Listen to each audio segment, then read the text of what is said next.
Hello. In today's video, I'll walk you through how I currently read a book or go through content. I'm still in the process of perfecting my system and getting better at learning, so my process is definitely going to change over the next few years.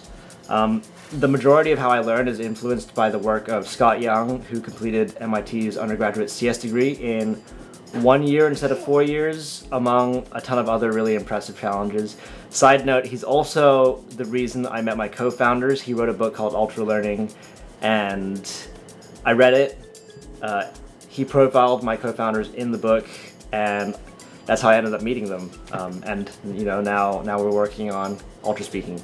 But I digress. The other influences on my learning system are Nick Milo from Linking Your Thinking. I think he just has the most elegant take on digital note-taking systems. Justin Sung, who I believe has created the best course out there on learning how to learn. And I'll also often reference Piotr Wozniak, Michael Nielsen, and Andy Machek's work on spaced repetition systems like Anki, which form the backbone of my learning system. Actually, it was Michael Nielsen's blog post, Augmenting Long-Term Cognition, that really got me back into working on my own learning system. Almost everything I study or learn is to help me improve the business or myself.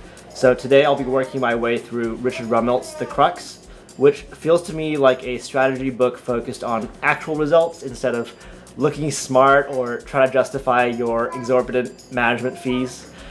Looking at you, McKinsey consultants. My company is about to revisit our strategy, so I want to enter that phase with all the tools and techniques preloaded into my brain. Now, my learning cycles are extremely influenced by what's going on at work. In fact, I'd say that this is almost exclusively how I've decided on what to study for the past 5 years. I'll typically focus on the things I think will move the needle the most. But you know, very recently I have started to follow my curiosity a little bit more. I might make a video on that at some point. I have a few things lined up for this current study cycle based on recommendations or things I've already read in the past. So for a strategy that's Playing to Win, 7 Powers, The Crux, and Gibson-Biddle's frameworks that they used at Netflix. My goal for this learning cycle is to know exactly what artifacts the team will need to create for us to have a clear strategy to focus our product development efforts on. And that means what meetings we're going to run, what work needs to be completed to get there, etc. Of course, this isn't the first time we're working on our strategy, but I think it's important to continue to tweak and improve your processes over time. And you know, maybe eventually we'll get to the perfect system. I don't truly believe that's ever going to be the case, because at least with work there's always going to be humans, and humans change and have their own preferences. So this is a whole philosophical debate, but from my personal take, every time we go through a cycle, I think we get better at the work. Okay, so now to get into the actual learning specifics. The first part is to combat our biggest rate limiter, our working memory, which research shows to be around 7 items, but newer research has actually shown that it might be as low as 4. So before reading anything, I like to get a lay of the land. You know what they say, an ounce of pre-work is worth a pound of studying. These days, with all these powerful new AI LLMs, I just chuck everything I want to learn into the LLM and ask it to give me headings, summaries, key points. There's no real benefit to arduously going through and figuring it all out yourself at this stage. The goal at this stage is to start creating those memory anchors, so when I decide to go into the book and start reading it deeply, I have things that I can anchor my reading on. Then I'll spend 30 minutes creating my first pass of a mind map that gives a lay of the land.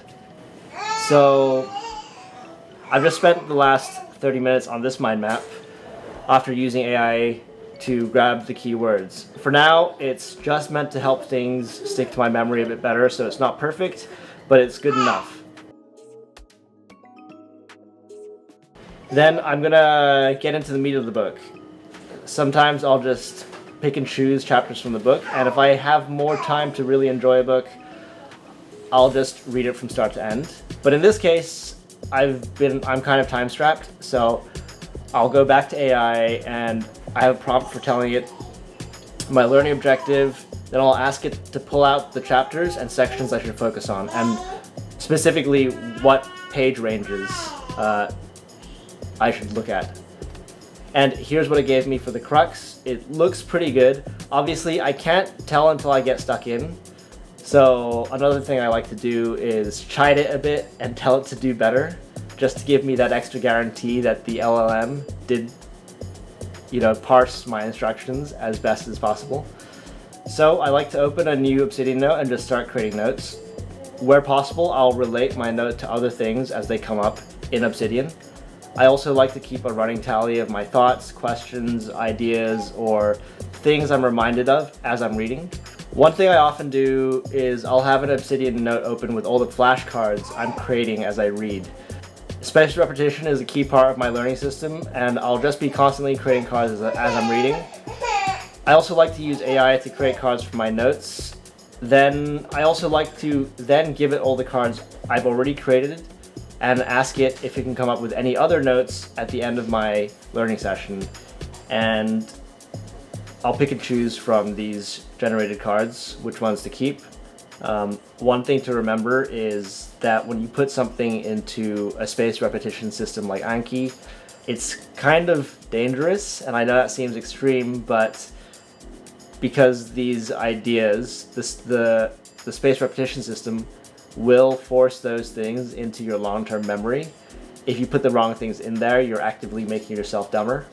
But also remember, the point isn't to remember things verbatim. It's to remember bits of information that will eventually become a bottleneck to my expertise in the topic.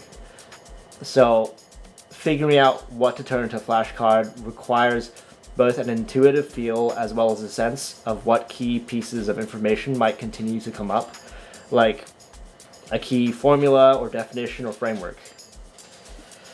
Okay, so that was my first pass at going through Richard Rummelt's The Crux. I hope it was interesting. This is just a quick look at part of my current learning system, which is constantly evolving. Anyway, have fun reading and learning, and I'll see you next time. Bye.